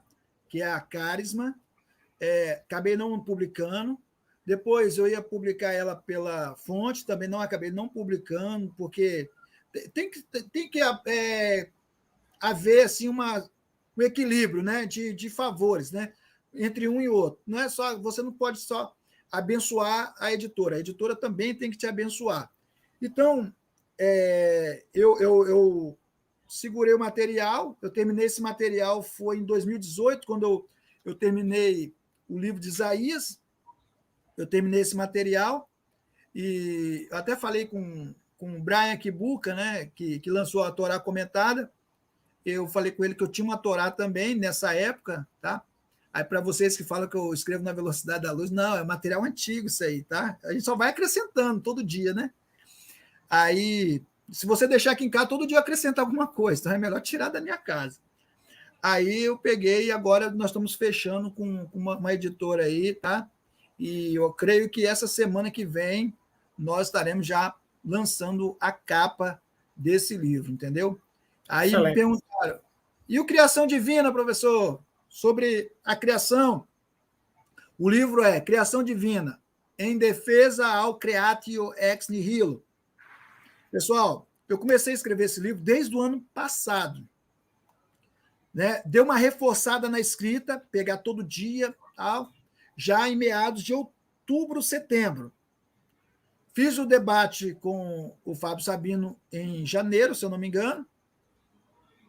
Voltei a escrever ele, mais ainda. Só que eu estou fazendo uma 17 páginas a 20 páginas por capítulo, e ele tem 30 capítulos. Entendeu? E é baseado somente na Bíblia, reforçando o que a Bíblia diz, o que a Bíblia fala, qual a contextualização da Bíblia, relevante isso aí. Tem coisas também sobre a ciência, mas eu dou mais relevância à parte gramatical. Então, vai ser um livro muito extenso, entendeu, pessoal? Eu creio que ele vai ter mais de 700 páginas. Eu acredito que vai ter umas 800 páginas esse livro. Fora isso, eu peguei o Enuma Elish, né? O Enuma Elish todo, coloquei ele em acadiano e a sua transliteração. Ah, professor Leonardo, o fulano falou que o senhor sabia até o 7. Então, aí nós vamos mostrar para ele que eu vou colocar todo o conto sumeriano transliterado, tá? Quem quiser ler, leia. Vai ler lá, está escrito lá, tá bom? Então, eu estarei colocando essas questões ali no livro da criação divina, né? Excelente, professor, excelente. Obrigado aí pela exposição, né? Apresentado, inclusive, o seu material. O pessoal que tiver interesse aí, pessoal, esses livros que o professor falou, inclusive o manual aí de culturas e costumes, né? Você encontra aí na Amazon, né? E outras livrarias, né? Bota aí no Google que com certeza você vai achar esse material e é importante. Então, pessoal, hoje a gente estava tratando, né? Tratou sobre a questão da importância do conhecimento bíblico na apologética. Então, como já dizia, né, Sócrates, você quer aprender, amigão, antes de ensinar, levantar para ensinar, você primeiro tem que sentar para aprender.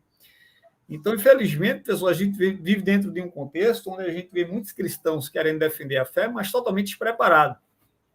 Eu lembro, há um tempo atrás, eu vi muitos irmãos indo para debate na internet e levando desacerto nesses debates contra ateus, que às vezes lê mais Bíblia do que os crentes. Agora, lê de forma desonesta, lê de forma errada. E eu vi muitos cristãos levar desacerto nesses debates. E eu, às vezes, até tentei ajudá-los, mas os camaradas não queriam ajuda, né? Deixa eu ler só mais dois chats aqui e a gente vai já encerrar a live. O professor Leonardo, 1 Samuel 15, 13 e 19, é hipérbole, aconteceu de fato, é acréscimo. Aquela passagem lá que Saul, né, que Deus manda Saul, né, matar os amalequitas, né, assassinar, e o texto fala lá, bebê, criança de peito, aquela coisa toda, né? E ele foi lá e matou todo mundo, né? Dizimou os amalequitas. Aí, professor Leonardo, 1 15, hipérbole, aconteceu de fato, é acréscimo. O que o senhor acha, professor? Olha só, eu penso assim, a morte, o amor, todo esse sentimento que você tem, que é moral para você, ele é moral para Deus. Nós temos um respingo dessa moral, nós temos um respingo desse amor, né? E esse amor é demonstrado de algumas maneiras, de algumas formas, né? Mas nós não entendemos Deus na sua plenitude. E às vezes Deus dá uma ordem dessa, entendeu? Seja a forma que você lê, você tem que entender que os desígnios de Deus, isso não é frase pronta, mas os desígnios de Deus não são iguais aos nossos. A forma de Deus agir, pensar, é sempre uma forma onisciente de se fazer. O que é isso? Ele sabe que no futuro aquela criança pode criar algum problema depois. Entendeu? Eu acho interessante, só conjecturando com essa situação que eu estou falando, é que o próprio Saul faz? ele livra Agag, o Amalequita. Ele livra o Amalequita. E uma vez nós estávamos conversando com um amigo, quando ele morre, o meu amigo até disse assim, ele tenta frustradamente cometer suicídio, mas ele não morre. E quem mata ele? É o Amalequita. Ou seja, a gente pode conjecturar que o mesmo Amalequita que ele livrou é o que vai arrancar a cabeça dele.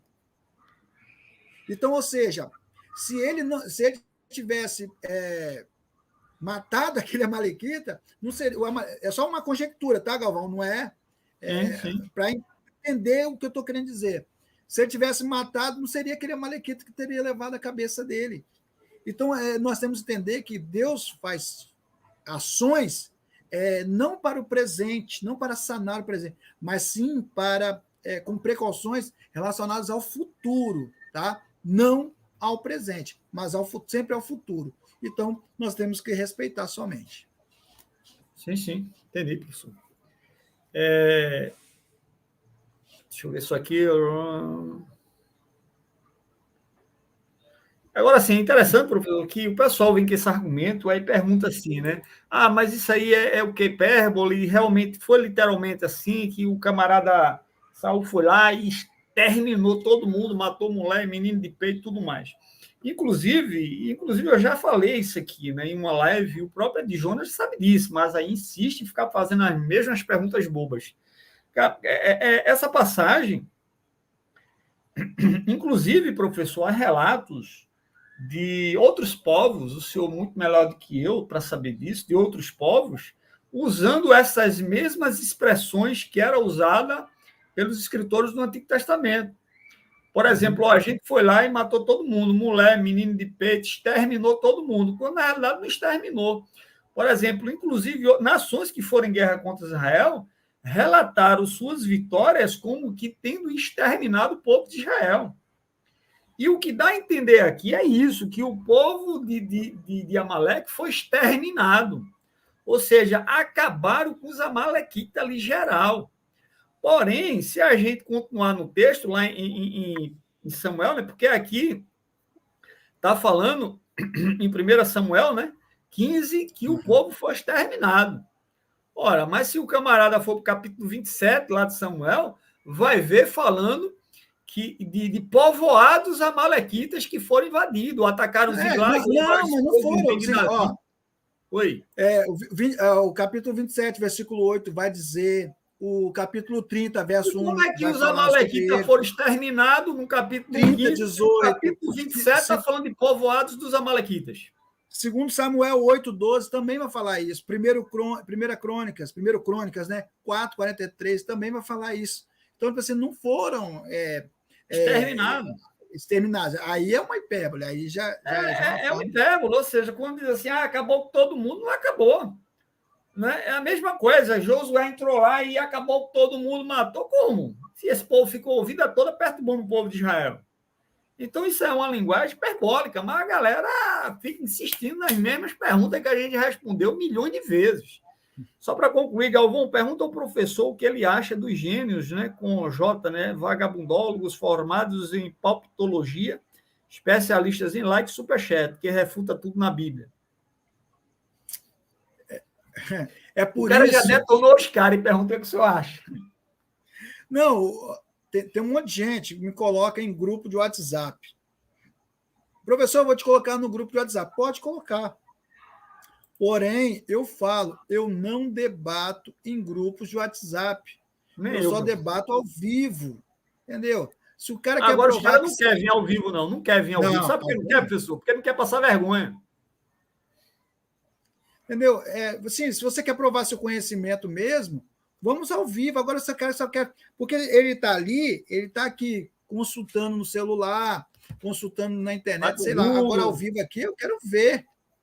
Eu estava num debate, pessoal, semanas, 15 dias atrás, aqui na internet, aí um ateu aqui, falando um bocado de merda, disse, não, porque a ciência produz conhecimento. Eu disse, beleza, o que é conhecimento? Defina para mim conhecimento. Aí ele, não, porque não sei o que, eu digo, não, defina para mim conhecimento primeiro, porque você disse que a ciência produz conhecimento. Então, o que é conhecimento? Aí ele, não, porque eu digo, irmão, eu quero saber o que é conhecimento. Aí ele, peraí, deixa eu dar uma olhada aqui no Google. Aí eu digo, olha aí, olhe.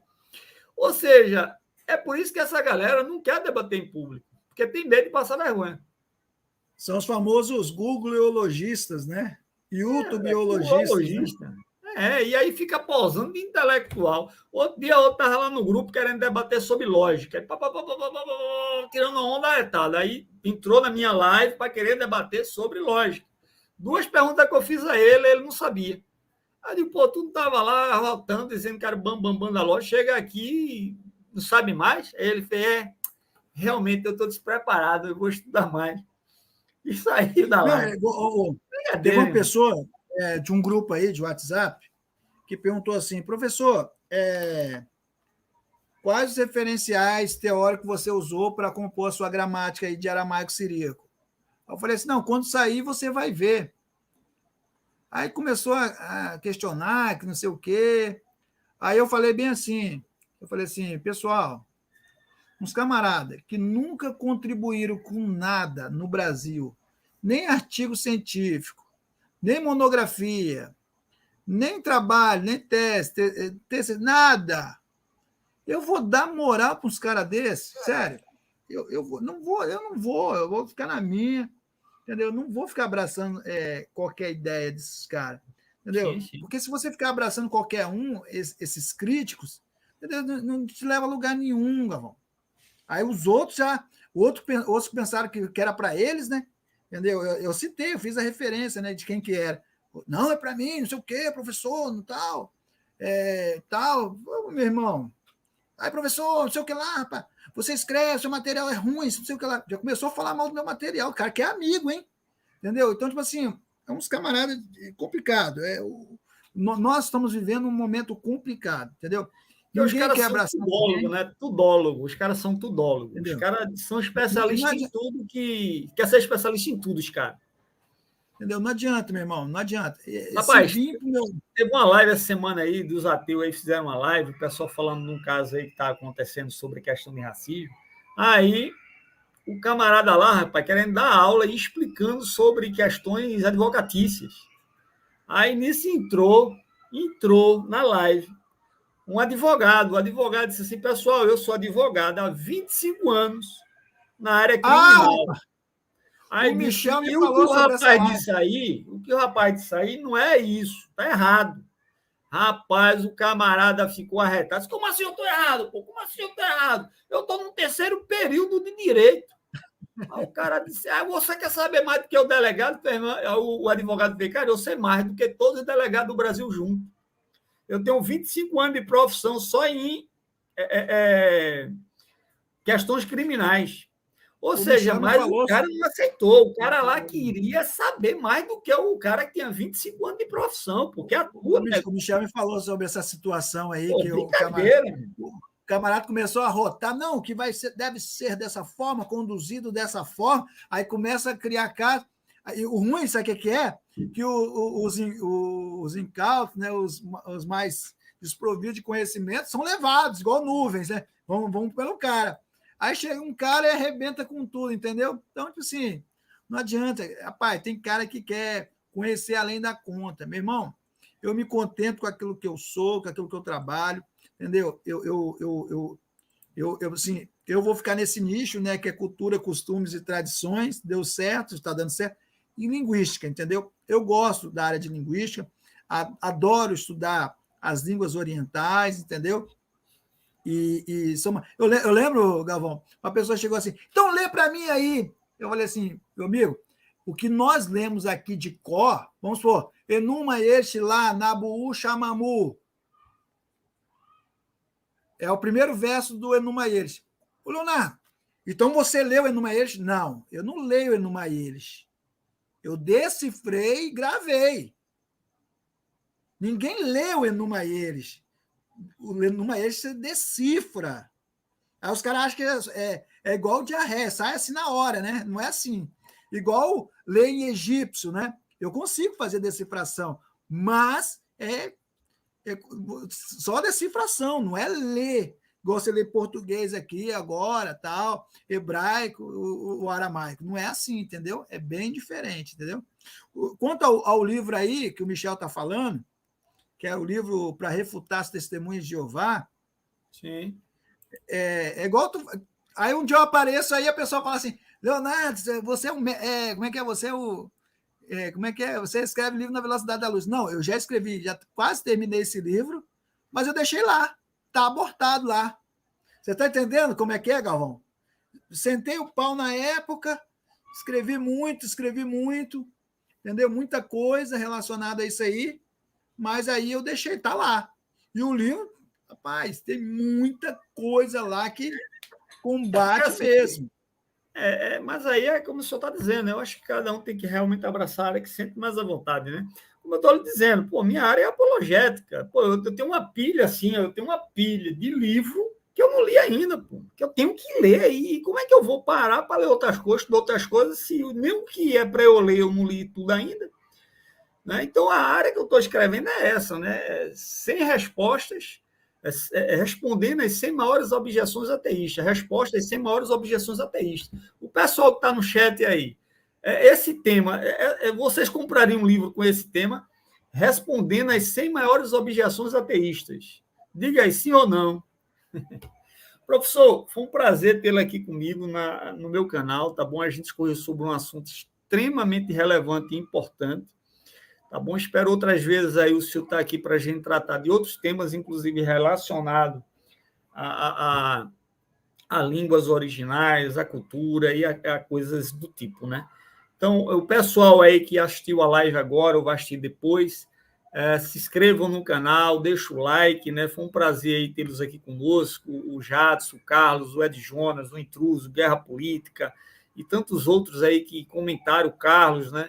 E foi um prazer. Professor, obrigado mais uma vez aí pela honra de tê-lo aqui conosco. E eu gostaria de passar para o senhor passar e dar suas considerações finais.